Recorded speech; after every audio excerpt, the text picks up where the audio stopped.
Welcome to the Shells Exchange podcast, where we discuss all things women, whether it's dating, relationships, motherhood to careers, entrepreneurship, or securing your seat at the table. The Shells Exchange gives influencers who may not be considered mainstream a platform to share their perspectives in a comfortable and safe space. Dr. Anesha Fuller is a New York City public school teacher, author, adjunct professor, and owner of a photography company. Dr. Fuller is a graduate of Capella University with a doctorate of education specializing in curriculum and instruction. She has aspirations of becoming a full-time college professor, a lobbyist for education rights, and enforcing the appropriate policies from K through 12 and higher education are in place. She is the founder of the No Rest Until Success Foundation, which serves the New York City community in educational awareness, but whose central aims are helping New York City high school seniors pursue their dreams of college by providing them with scholarships. So, hi, Dr. Fuller. How are you doing? I'm fine, excited. We're glad to have you here today speaking with us. First, I want to get into who you are back from childhood. Take us back to who you were back in the day to what you're doing now. Okay, where should I start? Me. I'm Dr. Fuller now, but I wasn't always Dr. Fuller. I was Anesha Fuller. So basically, to give you a synopsis of myself, I am born Jamaican, raised here in America. I've been living here since I was a child. I've been basically, how to describe it, public school educated. Um, from elementary straight up until high school. I always tell people like I have three personas. So I say there is Anesha, you have Juicy, and then you have Dr. Fuller. So those basically give you the three stages of my life. So Anesha is someone that most people know from my childhood, from school. I've always been very outspoken, very smart, always the top of my class. How can I describe myself? I'm the type of person, I've been a go-getter since I was a child. I've been working since I was 14, always had two jobs since I was 18. School has always been like my number one priority because I know the importance of education and I also know what education can do for you. And I'm talking about in terms of the standard education school wise and also just like educating your mind, knowing information. So basically from I could say from about 4 or 5, you have Anesha until we get to the age of 17, 18, my senior year of high school, I became Juicy. That was a nickname that was given to me in high school by one of my friends because he always used to tease me that I have big lips, which is so funny to me now because people pay millions of dollars for my lips. Right. But at that time, he used to call me that. So it was just a nickname that stuck. And it was so crazy because people call me Juicy. I had it since I was in college. It was in my senior year of college.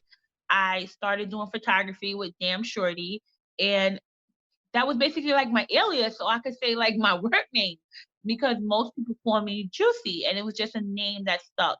So the Juicy now, my second persona, is very partyish, social butterfly. I know everyone. I'm always at the where you need to be events, tons of friends, socialite, that fabulous, just everywhere and everything lifestyle. And then now we have Dr. Fuller. I am now in my early 30s. I'm much more calmer. I'm a homeowner. I have my PhD. I'm teaching high school. I'm teaching college. I'm running a nonprofit. I still have my photography business, but I'm more mature and I kind of am more grounded than the other versions of me. So let's go back a little bit to Juicy. Why Right. photography? Why did you get into photography? Now I know we're both from Brooklyn, So Right. I know the parties are popping, and they were way more popping back in the day, in my opinion. But photography was kind of like the hot thing to do. You always wanted to dress fly for the parties, get your pictures taken. But what made you get interested in photography? Okay, well, I actually got interested in photography because I remember I was working. I always had two jobs, but what was happening now that in my senior year of college, I was student teaching, and it took a lot out of me because I had to be in the school every day from Monday to Friday all day long. And then I was only able to go to work and do basically about 10 hours a week because then all my morning was occupied with being at the school. And then in the evening, I still had to take classes. So I was missing out on making money. And I was taking care of myself. I needed to make money.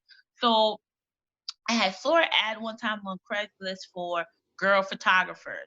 And I was like, all right, let me go see what it's about. And I responded to the ad. And actually, the guy who actually put me onto it and started like an all girls photography company called Damn Shorty. And I signed up to be on it and I learned how to use the camera. And it was something that just went from there. And now I recently remixed it and called it Damn Shirty NYC, and now I'm gonna be 12. I've been doing photography for 12 years this year. So Wow. it was such a, to me, it was, I guess they say everything happened for a reason. Number one, I feel like half the people I know, I've met a lot of people through it. I've had a million great experiences. I tell everyone I've eaten at almost every and any restaurant you could think because when you get booked for different events, you're going to do a 40th birthday party at Philippe Chow's. So when you go to these events, they pay for me. I'm likable. People, pay for me to eat. You want to eat, enjoy with us. I've done spa parties. I've been a little bit of everywhere. So I think my photography experience has given me like a life of none other because I've experienced and been around so much different peoples. I have done events for people who are celebrities, they have celebrity friends, people who are like CEO of companies. A lot of times I get booked to do Christmas parties for various companies. So I have met a lot of people and gained a lot of experience throughout that whole photography venture. And it's something that I'm like extremely proud of. I've never heard that story. That's good. That's quite interesting. How did you do that? And you were a New York City public school teacher, right? Right. How did you do So both? so always with photography, it has its seasons. I always tell people it has its seasons. So like my main thing was most events took place on the weekend. So it doesn't interfere with my 9 to 5. Because people even crack up now.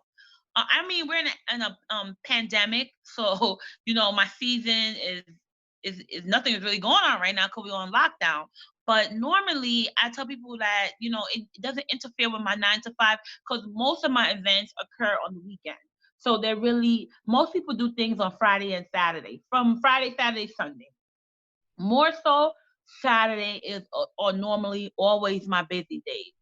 So, I have time slots. People do minimum 2 hours, 3 hours, 4 hours, and then you have different kind of photography. People do photo shoots for products. This is the age of entrepreneur. People do photo shoots for products. They do photo shoots for branding. They do photo shoots for maternity.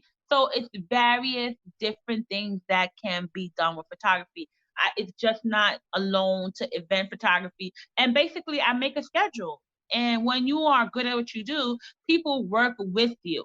Like people work around my schedule. Okay, let me know what time you're available, and we can do XYZ, XYZ. So it really doesn't interfere for my 9 to 5 because mostly everything is done on the weekend. And then you have a season. So like normally when it's back to school time, September, October, it's kind of slow. Then it picks back up for November. Very chaotic during Christmas time because there's so much Christmas parties. I do Christmas photo shoots. It's so much. It's eventful. Then it dies down after the New Year, and then it picks back up in March. And then from like March, continue on to the summer. It's chaotic because there's graduation, there's prom. That is considered to be wedding season. A lot takes place during that time. So after being years in the business, you know how your situation, your season fluctuates. When is it busy? When is it not? So you kind of develop a game plan. And listen, I can attest to how good you are. You did my daughter's first birthday party. That's the first time ever you did an event for me. And I can remember this day like it was yesterday because my sister, we were in church. We were planning my daughter's first birthday party. And my sister, whom you know, said, "Oh, Anesha does photography." Literally, this is what happened. And when I hit you up, we were in church. Should have been listening, but we were in church. I hit you up, and she's 9 now. So that was such a long time ago. I can't believe that so much time has even passed that you've been doing this. Yeah, And a long time. I'm super proud of you. I definitely need new photo headshots and stuff like that. So I'll be hitting you up after quarantine. But let's get into education. So you've Right. always been an educator. You've always had education as number one. How did you move on now to become Dr. Fuller and create your nonprofit? Right. So I say there was a journey to Dr. Fuller. After I finished my master's, I had went to go do the school leadership program at Toro College because most people normally after they finish their masters, they normally go on and do the school leadership program so that you could be a principal or AP. So it's like the next chain in command to the steps as a teacher. But at that particular time, I didn't have aspirations of being a principal or assistant principal because of the demands of the job. It was like if I chose that route, I wouldn't be able to do anything else because it's such a demanding job. It takes up more hours than needs be. So at that point in time, I was like, let me go do my PhD. I always wanted to have a PhD. I always was a school person. Like school to me is easy to do. I could do school and do 10 other things because I've always been in school. Like when I left high school, I went straight into college and I've been into college. So it's like my norm. It's like my job. Mm-hmm. Going to school had became my job. So it was like something that I can do. So I said, let me go get my PhD because I always wanted to explore other career routes. And I always was fascinated with being a college professor.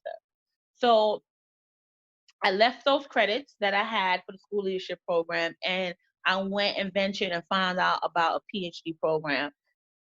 And that was my life for the next 3 years. I finished my PhD in 3, where normally it takes people like 4, 5, 6, 7. Some people drop it because they can't finish it. But I dedicated my time to it. Number one, because I wanted to hurry up and get it done because I wanted to do other things. Number two, financially, because I was paying for it out of pocket. It was something I had to like get in and get out because the money was so expensive for me to stay in a program for 4 or 5 years. And eventually, my dissertation was all about literacy curriculum. Like, what is the problem with reading and writing right now that is a societal problem? Because my concentration for my PhD is in curriculum and instruction. So I was fascinated with, I was an elementary school teacher for years, teaching the first grade. Before that, I used to do a lot of Head Start, pre-K, a mixture of working with special needs students. And I had made a significant jump from leaving early childhood to go to high school. And what I was so fascinated with was the fact that working in elementary, we were so on top of the children in reading and writing, like drill sergeants. You got to read, you got to write. And then when you get now into high school, you started to notice that the students were struggling with these basic foundations of reading and writing, and not only limited to high school, but I'm saying overall in general, my own personal experience with people as adults struggling with reading and writing. And I'm like, what happened? Where's the disconnect? Because I come from an elementary background and I see how we work the children with reading and writing so intensively. What happened? Like, what happens to you guys when you become adolescent or you move up in grade? It seems like there's a disconnect.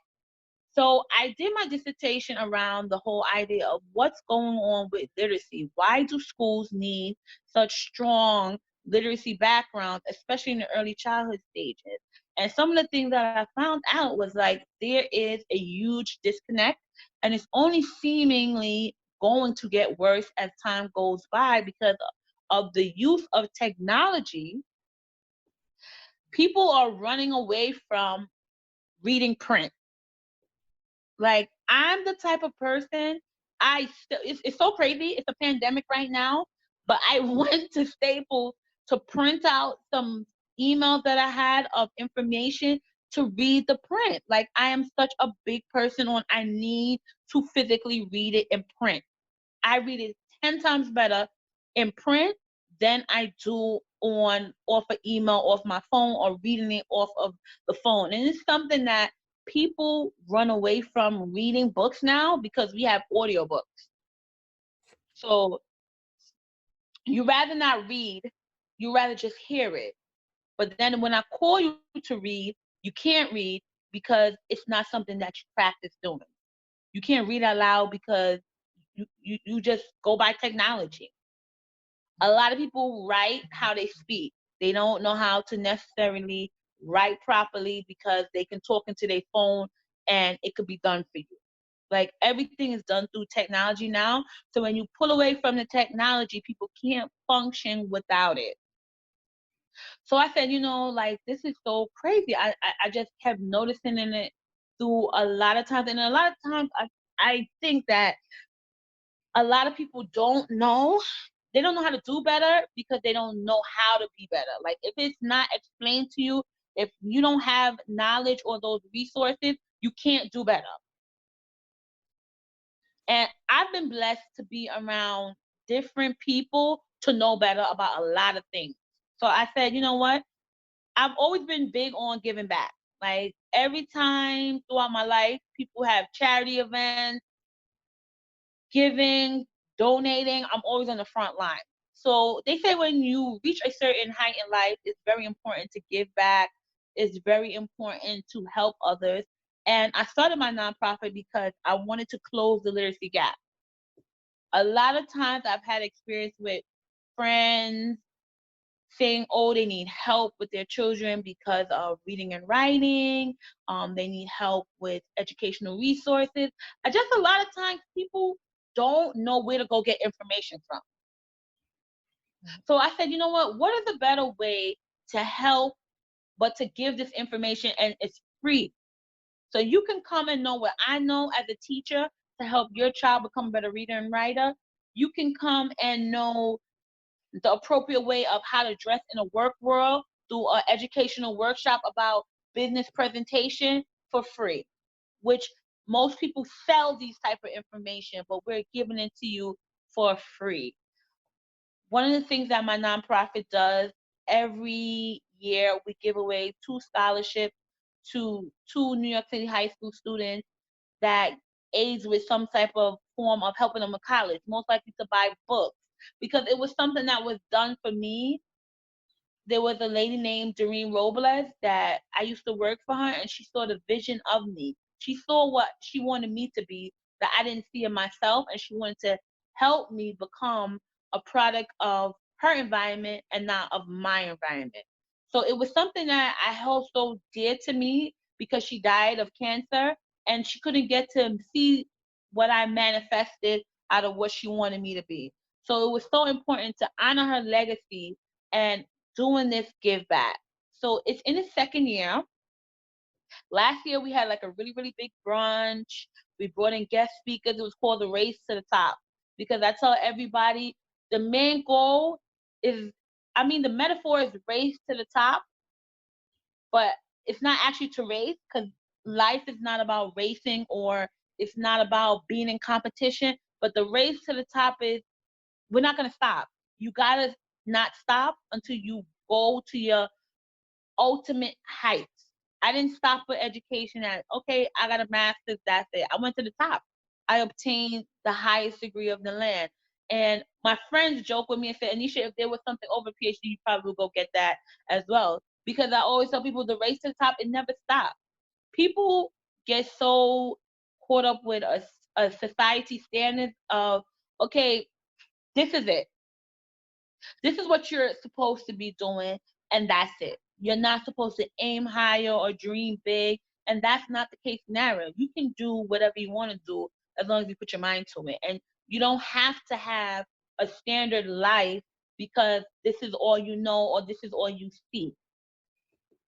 You can have much more than that. So the race to the top never stops. And we just don't want children to stop at one particular goal. Okay, for most people, honestly, their main goal is just to get a high school diploma.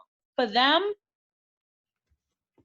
they may come from a background where that's just okay, or their parents don't know better to push them for more, or you don't know their social and economic factors where all they need is a high school diploma. They got to be thinking about survival, going to pay bills to help out at home, or they have early pregnancy. It's so much topics you can touch on, and it's just like, this is it. That's what you're restricted to, and you're not. This is not where your life has to be. That's like something you compare to a normal 9 to 5. Some people ask me, why do you do so much? How do you do so much? Sometimes I feel like they feel I'm supposed to be boxed in. I'm just supposed to be a teacher or a professor, and that's it. Do my 9 to 5 and go home. Just live, have a family, have kids, raise them, retire and die. No, I don't have to have that normal life. I can have my life plus more. That's your standard. That's where you're educated to where you want to stop. But that's what you know, but that's not what I know. I've seen people who have done much more than me with less than me, living their dreams and doing more. So I'm motivated to continue to do more. Good. I'm so glad you just said a whole bunch. I'm so glad that you explained that. I want to know though, your nonprofit is called No Rest Until Success. Success, correct? Correct. So you talked about business presentation workshops and educational workshops and things like that that you have. What are some of the other events that you have? I know you just had a spelling bee, which is great. That kind of took me back to childhood days because I haven't seen any spelling bees recently. Right. So, you know what's so crazy? My friend Corey Caton, most people know him as Shata Corey. That's what we know him from back in the days. He's another person who has done like a lot of evolution, evolving, like growing as himself too. It's somebody that I know for years from back when we were like 18, 19. He is a part of my non-for-profit as well. And he said he always had a dream of doing a spelling bee. So I said, you know what? That would be a good idea. We can do a spelling bee. And you know what? I thought it was so good because I even said to myself, wow, I don't even hear about spelling bees. I don't even hear about spelling bees in regular school now. Like, once upon a time you would hear schools having spelling bees, but it's something that's like non-existent. I can't tell the last time I heard. So he said, okay, good. He has like his promotional group and his marketing group. So he said, okay, we'll do it as a collaboration. That's fine. We'll do that. So we did it with the No Wrestling Sets and the Corey K event, and we had the spelling bee. So we just put out the flyer on social media, on the nonprofit page. He put it on his page. I put it on my page. Asked people to share it around, and we had people email in to enter their children. And I was so shocked at how much people enter their kids. And we wind up having about 19 contestants. Wow. And on the day of, I don't know how to say, I was shocked at the turnout in the sense that normally people, when events are free on Eventbrite, people take tickets and don't really come because they're free. So we wind up having so much people had to stand up, but everyone was just so excited to be there. It didn't bother them. So they were just happy to be there. We made it work. And a lot of the children, you can show that they came out ready to win. It was no joke. I'm telling you, we had rounds where the kids were going for like blow for blow. We had to take intermission because you can tell they put the time and into the effort into making sure that their children knew the words.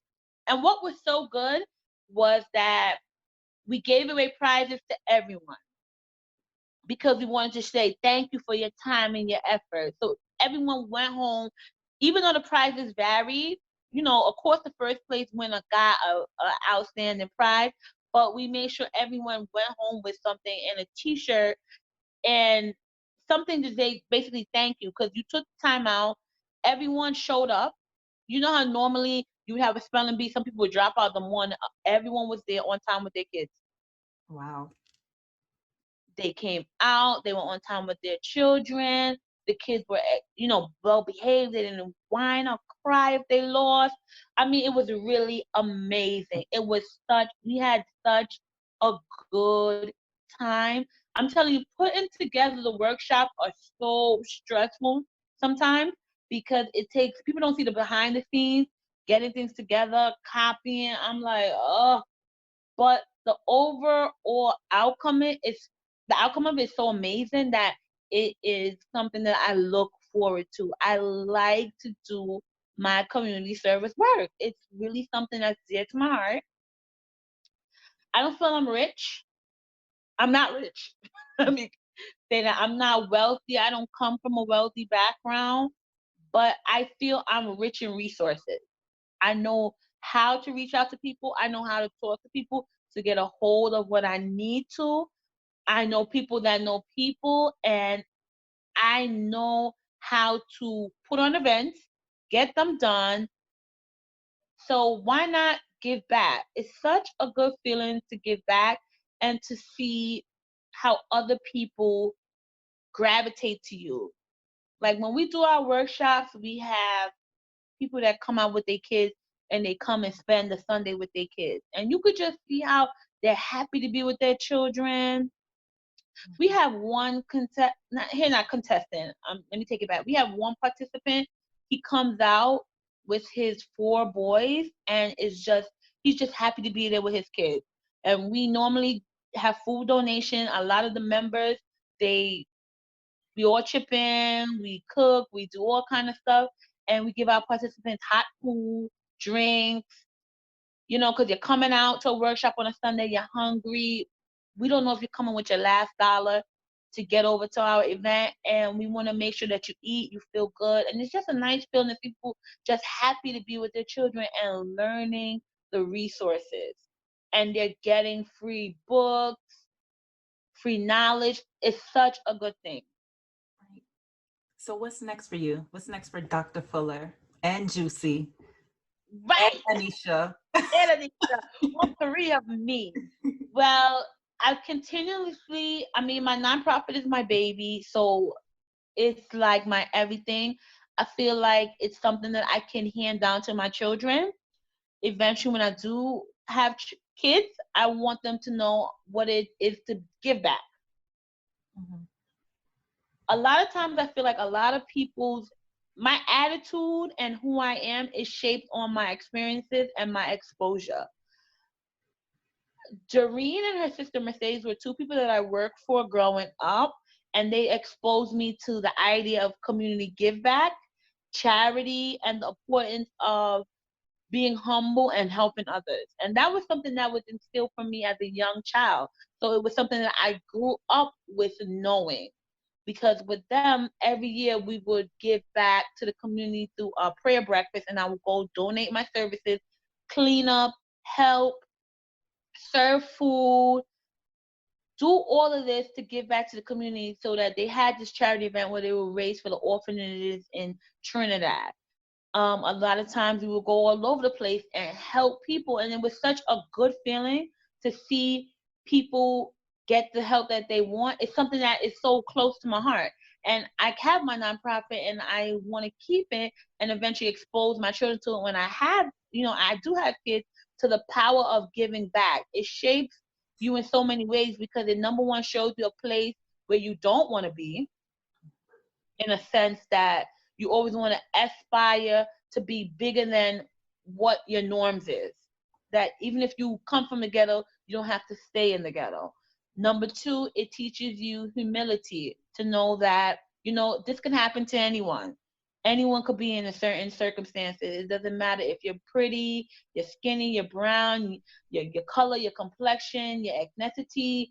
It could be anyone's situation. Number three, it will also shape them with the sense of learning how to give and to appreciate what they have. So that will continue to always be my thing of my community give back. I'm looking to expand in what we can do in terms of getting donations and getting more grants so that we can, whatever I get, I could give back out, because I'm very big on that. Whatever you give to the nonprofit, you see it. I'm transparent. It has to be given back out to the community. That's what it's there for. What I see for Dr. Fuller, I have the Dr. Fuller's Corner. I'm building my platform because I want to do more writing. I want to reach out to people. And also, it's another way for me to basically build my resources and share with everyone. Building a network. People do not understand how big network is. Some people just limit themselves to one particular circle. You're never going to grow if you stay inside of a box. You grow when you come out and you network and you meet people, you connect, you share information. So that is my whole purpose of my Dr. Fuller's Corner, to grow my network, grow with the people I know, what I know, how I know, and connecting more with a lot of people. And what's next for Juicy? I don't know. That side of me is, there is, not to say there's no more Juicy. That's me. That's for, I think it's now more tucked away for personal family and friends. That side of me is for just me when I'm home. Now I'm Dr. Fuller, and that is my life. They say you go through phases of life. So that had its time to serve this purpose. I bugged out. I had a good time. I enjoyed it. I enjoyed my wild 20s. I partied. I took pictures. I still do my pictures, but I mean, it comes a time in life where you have to put down certain things and evolve, because then you don't grow. So now is Dr. Fuller time. Now is me becoming the woman that I need to be. That's very important. I'm glad you shared that. You dropped so many good gems today. I'm so happy to have had you. Thank you for speaking with me. Thank you for providing all of those gems to our audience, and we truly appreciate you today. Thank you. Thank you so much for having me. If you're looking for me, find me on Instagram, the No Rest Until Success Foundation. The same thing on Facebook. We have a Facebook page, NRSUF. If you're looking for me on my Dr. Fuller Corners page as well, I'm there. Let's connect. Let's network. Thank you. Thank you for listening to the Shells Exchange podcast. You can check us out at theshellsexchange.com and the Shells Exchange on Instagram. Please remember to like, share, and subscribe.